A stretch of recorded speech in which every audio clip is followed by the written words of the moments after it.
Bismillahirrahmanirrahim. Assalamualaikum warahmatullahi wabarakatuh.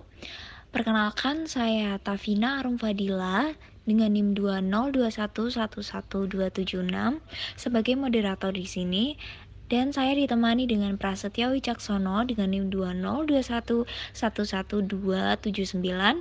Lalu ada Clara Agustin dengan NIM 202111287. Di sini kami bertiga akan memaparkan materi mengenai penafsiran makna kata wahyu guna memenuhi ulangan tengah semester ilmu tafsir. Yang pertama akan disampaikan oleh Clara Agustin. Dalam bahasa Indonesia, kata wahyu memiliki arti petunjuk dari Allah Subhanahu wa Ta'ala yang diturunkan hanya kepada para nabi dan rasul melalui mimpi dan lain sebagainya.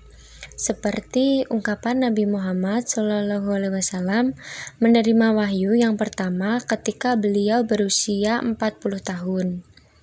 Wahyu dalam Al-Quran disebut dengan kata Al-Wahyi yang memiliki beberapa arti seperti kecepatan dan bisikan.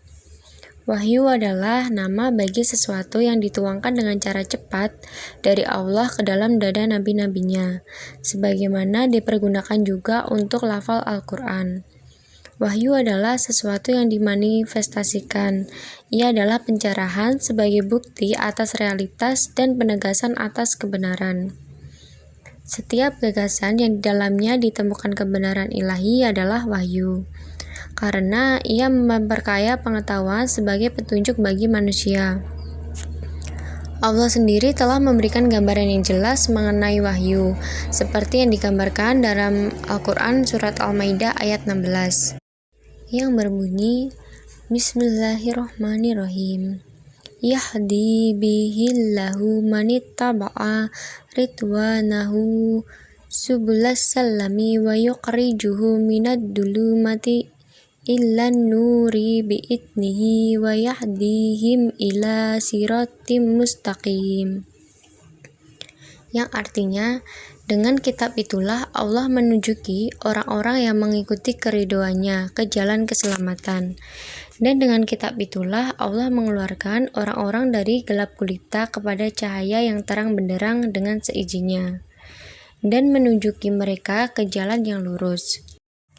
A. Penafsiran wahyu menurut Muqatil bin Sulaiman ada 5, yaitu yang pertama, Muqatil menafsirkan wahyu dengan makna yang inklusif atau inclusive revelation. Makna ini ia rujuk pada apa yang Jibril turunkan dari Tuhan ke Muhammad, Nuh, dan nabi-nabi sesudahnya. Ia kutip ayat Al-Quran yang tepat atas pemaknaan wahyu yang inklusif ini, yaitu dalam Quran Surat An-Nisa ayat 163, yang berbunyi, Bismillahirrahmanirrahim. Inna auhayna ilaika kama auhayna illa Nuhi wa nabiyina min ba'di wa auhayna illa Ibrahima wa Ismaila wa Ishaqa wa Yaquba wal asbati wa Isa wa Ayyuba wa Yunusa wa Haruna wa Sulaiman wa Atayna Dawuda Zaburo, yang artinya, sesungguhnya kami telah memberikan wahyu kepadamu Muhammad sebagaimana kami telah memberikan wahyu kepada Nuh dan nabi sesudahnya. Dan kami juga telah memberikan wahyu kepada Ibrahim, Ismail, Isa, Yakub, dan anak cucunya Isa, Ayub, Yunus, Harun, dan Sulaiman, dan kami berikan wahyu Zabur kepada Daud. Yang kedua, Muqatil memaknai wahyu sebagai inspirasi atau al-ilham atau divine inspiration. Pendapat ini berdasar pada petunjuk beberapa ayat, yaitu Surat Al-Maidah ayat 111 yang berbunyi, Bismillahirrahmanirrahim.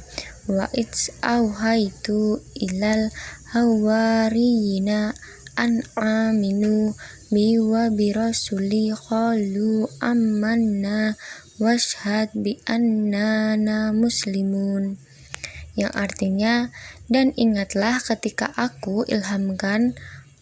Auha itu bermakna alhamdu, pengikut Isa yang setia. Berimanlah kamu kepadaku dan kepada Rasulku. Mereka menjawab, kami telah beriman, dan saksikanlah wahai Rasul, bahwa sesungguhnya kami adalah orang-orang yang patuh. Dan surat An-Nahl ayat 68 yang berbunyi, Bismillahirrahmanirrahim. Wa auha rabbuka illan nahli anittaqizi minal jibali buyutaw wa minasyajari wa mimma ya'rishun, yang artinya, dan Tuhanmu mengilhamkan kepada lebah, buatlah sarang di gunung-gunung dan di pohon-pohon kayu dan di tempat-tempat yang dibikin manusia. Yang ketiga, Muqatil menafsirkan makna wahyu sebagai tulisan atau buku kitab dengan merujuk pada surat Maryam ayat 11 yang berbunyi, Bismillahirrahmanirrahim.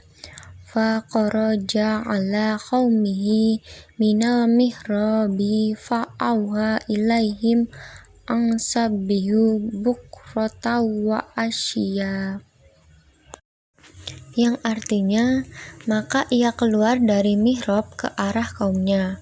Lalu ia memberikan isyarat auha kepada mereka, yang dimaknai sebagai rujukan pada aktivitas Tuhan atau divine activity. Dalam menulis khatabah, sebuah tulisan, pesan atau kitab kepada mereka, hendaklah kamu bertasbih di waktu pagi dan petang. Yang keempat, Muqatil memberikan makna wahyu sebagai perintah. Untuk makna ini ia kutip firman Tuhan surat Al-An'am ayat 121 yang berbunyi, Bismillahirrahmanirrahim. Wala taqulu mimma lam yukarismullahi alaihi wa innahu lafisqa wa inna syayatina layuhuna illa awliyaihim liyujadilukum wa in ata'tumuhum innakum lamusyrikun, yang artinya, dan janganlah kamu memakan dari apa daging hewan yang ketika disembelih tidak disebut nama Allah. Perbuatan itu benar-benar suatu kefasikan.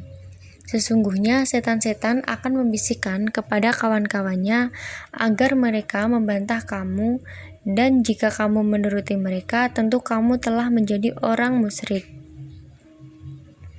Kata layuhuna pada ayat ini ditafsirkan sebagai perintah bahwa syaitan memerintahkan kepada kawan-kawannya dengan bisikan dan tipuan. Yang terakhir, Muqatil menafsirkan makna wahyu sebagai ujaran atau perkataan. Makna wahyu dalam firman Allah surat Al-Zalzalah ayat 5 yang berbunyi, Bi anna rabbaka auhalaha, yang artinya, karena sesungguhnya Tuhanmu telah berbicara auha kepadanya. Menurutnya adalah Tuhan telah berkata kepadanya. Wahyu dalam konteks ini merujuk pada kalam Tuhan atau divine speech, yakni Tuhan yang hadir dalam aktivitas pewahyuan dengan berbicara dan berkata kepada audiens wahyu secara langsung tanpa mediasi. Beragam makna dari wahyu yang ditafsirkan oleh Muqatil bin Sulaiman di atas memberikan suatu pelajaran yang penting, bahwa wahyu tidaklah bermakna tunggal dan sama, stabil dan tetap, tetapi justru variatif dan kontradiktif. Disebut variatif sebab dapat ditafsirkan dengan spektrum makna yang cukup luas, beragam, dan plural. Baik, terima kasih Mbak Clara. Selanjutnya saya akan membacakan tafsir wahyu menurut Imam Zarqani dalam karya Manahil Irfan fi Ulum Al-Quran. Imam Zarqani dalam karya Manahil Irfan fi Ulum Al-Quran menjelaskan bahwa ada 4 karakter makna wahyu yang terdapat dalam Al-Quran.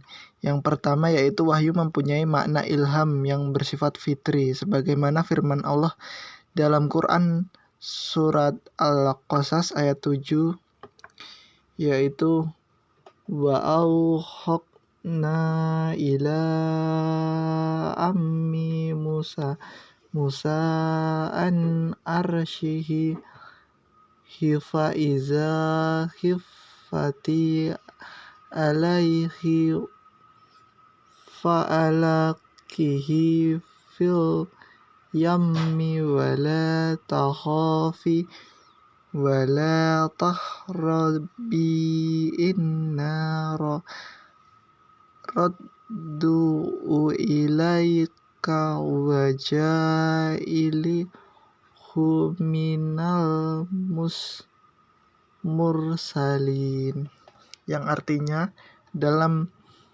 dan kami ilhamkan kepada ibu Musa, susuilah dia, dan apabila kamu khawatir terhadapnya, maka jatuhkanlah dia ke sungai Nil, dan janganlah kamu khawatir dan janganlah pula bersedih hati, karena sesungguhnya kami akan mengembalikannya kepadamu, dan menjadikannya salah seorang dari para rasul.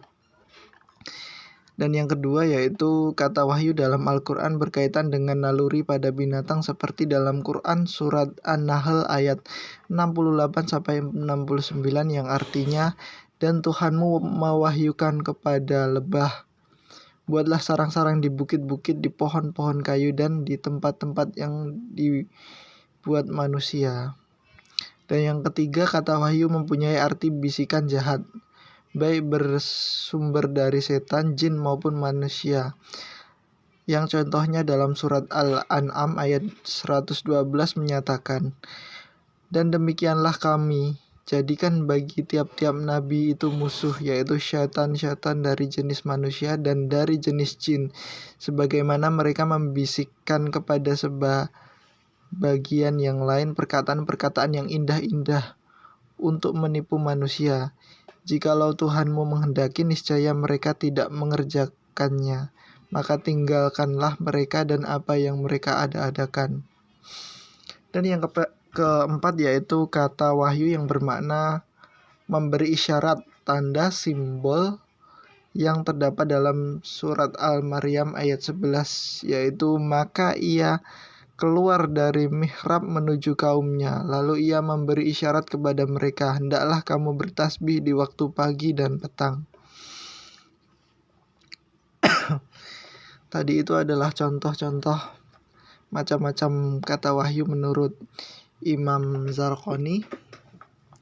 Dan menurut Imam Zarqani juga dalam karya Nahil Irfan fi Ulum Al-Quran, wahyu adalah kalam atau perkataan dari Allah yang diturunkan kepada seluruh makhluknya dengan perantara malaikat ataupun secara langsung. Kata wahyu adalah kata benda, dan bentuk kata kerja adalah auhayuhi. Arti kata wahyu adalah pemberitahuan secara tersembunyi dan cepat. Adapun wahyu yang diturunkan pada Nabi Muhammad mempunyai beberapa model atau cara, tetapi secara umum para ulama berpendapat bahwa proses turunnya wahyu pada Nabi melalui 2 cara, yaitu pertama adalah al-inzal, yakni proses turunnya Al-Quran yang diyakini berasal dari Lauful Mahfud ke langit dunia. Dan kedua adalah at-tanzil, yaitu proses turunnya Al-Quran yang dilakukan secara berangsur-angsur kepada Nabi Muhammad. Dan berikutnya tafsir Al-Maraki akan disampaikan oleh Mbak Tafina. Demikian Mbak Tafina, silahkan dilanjutkan. Baiklah, untuk selanjutnya yaitu dalam tafsir Al-Maragi. Dalam Al-Quran terdapat banyak kata-kata wahyu di mana kata-kata wahyu tersebut memiliki berbagai macam makna. Sebagaimana yang telah dijelaskan dalam tafsir Al-Maragi sebagai berikut. Yang pertama yaitu wahyu berarti ilham seperti dijelaskan dalam Quran surat Al-Qasas ayat 7 yang berbunyi wa'a'u wa auhayna ila ummi Musa an ardi'i fa iza kifti alaihi fa alqihi fil yammi wa la taqafi wa la tahzani inna radduhu ilaiki wa jailuhu minal mursalin, yang artinya, dan kami ilhamkan kepada ibu Musa, susuilah dia, dan apabila kamu khawatir terhadapnya, maka jatuhkanlah dia ke sungai Nil. Dan janganlah kamu khawatir dan janganlah pula bersedih hati, karena sesungguhnya kami akan mengembalikan kepadamu dan menjadikannya salah seorang dari para rasul. Untuk penjelasannya yaitu, kata-kata wahyu yang tercantum di atas tidak dapat dikatakan sebagai wahyu dalam arti istilah, sebab wahyu yang sebenarnya khusus diberikan kepada nabi dan rasulnya. Sedangkan wahyu yang disebutkan pada ayat tersebut diberikan atau disandarkan kepada ibu Musa, seorang manusia yang bukan nabi dan bukan rasul. Sehingga kata-kata wahyu tersebut hanyalah berarti ilham yang diberikan kepada semua manusia, baik nabi, rasul, ataupun manusia biasa. Yang kedua yaitu wahyu berarti mencampakkan arti yang dikehendaki ke dalam jiwanya atau berarti perintah seperti yang dijelaskan dalam Quran surat Al-Zalzalah ayat 5 yang berbunyi bi anna rabbaka auhalaha, yang berarti karena sesungguhnya Tuhanmu telah memerintahkan yang sedemikian itu kepadanya. Kata-kata yang tercantum di atas bukan berarti wahyu melainkan perintah, sebab dalam ayat tersebut sebelumnya yaitu Quran surat Al-Zalzalah ayat 4 diterangkan yang berbunyi yauma izin tuhadiku akbaroha, yang artinya pada hari itu bumi menceritakan beritanya. Dengan demikian ayat tersebut berarti perintah Allah kepada bumi dan bumi bukanlah nabi dan rasul. Yang ketiga, wahyu berarti isyarat, seperti yang dijelaskan dalam Quran surat Maryam ayat 11 yang berbunyi فَخَرَجَ عَلَى قَوْمِهِ مِنَ الْمِحْرَابِ فَأَوْحَى إِلَيْهِمْ أَنْ سَبِّحُوا بُكْرَةً وَعَشِيًّا, yang artinya maka ia keluar dari mihrab menuju kaumnya, lalu ia memberi isyarat kepada mereka, hendaklah kamu bertasbih di waktu pagi dan petang. Kata-kata yang disebutkan di atas artinya adalah kembali kepada Zakaria dan kembali kepada Allah, sebab setelah diterangkan dalam ayat sebelumnya yang masih ada hubungannya dengan ayat tersebut, yaitu Quran surat Maryam ayat 10 yang berbunyi Qala rabbi jalli ayya qala ayatuka alla tukalliman nasa salasa layalin sawiya, yang artinya dia atau Zakaria berkata, ya Tuhanku, berikan aku suatu tanda. Allah berfirman, tandamu ialah engkau tidak dapat bercakap-cakap dengan manusia selama 3 malam padahal engkau sehat. Dengan melihat ayat tersebut, maka kata-kata tersebut berarti isyarat Zakaria kepada kaumnya dan bukan berarti wahyu. Sebab jika wahyu dari Tuhan kepada para nabi dan rasul, jika bukan diartikan wahyu melainkan bukan diartikan sebuah wahyu, melainkan sebuah isyarat sesuai dengan apa yang diterangkan dalam ayat tersebut. Lalu ada penafsiran wahyu menurut M. Hasbi Asyidiki. Wahyu diartikan sebagai perundingan yang jahat dan bersifat rahasia. Hal tersebut sesuai dengan Quran surat Al-An'am ayat 121 yang berbunyi, "Wala taqulu mimma lam yuzkarismullahi alaihi wa innahu lafis. Wa inna sayyayatina layuhuna illa awliyaihim liyujadikulukum wa in atatumuhum innakum lamusyrikun, yang artinya dan janganlah kamu memakan dari apa daging hewan yang ketika disembelih tidak disebut nama Allah. Perbuatan itu benar-benar suatu kefasikan. Sesungguhnya setan-setan akan membisikkan kepada kawan-kawannya agar mereka membantah kamu, dan jika kamu menuruti mereka, tentu kamu telah menjadi orang musyrik. Yang dimaksud kata-kata di sini bukan berarti wahyu, melainkan berarti membisikkan atau rencana jahat yang dilakukan oleh syaitan terhadap kawan-kawannya untuk mempengaruhi kita supaya kita mengikuti perbuatannya. Oleh karena itu, Kata-kata tersebut tidak berarti wahyu karena bukan pemberitahuan Allah kepada para nabinya, melainkan rencana syaitan kepada kawan-kawannya. Baiklah, terima kasih atas perhatiannya. Kurang lebihnya kami mohon maaf yang sebesar-besarnya. Demikian akhir pemaparan materi dari kami. Semoga dapat bermanfaat untuk kita semua. Billahi taufiq wal hidayah. Wassalamualaikum warahmatullahi wabarakatuh.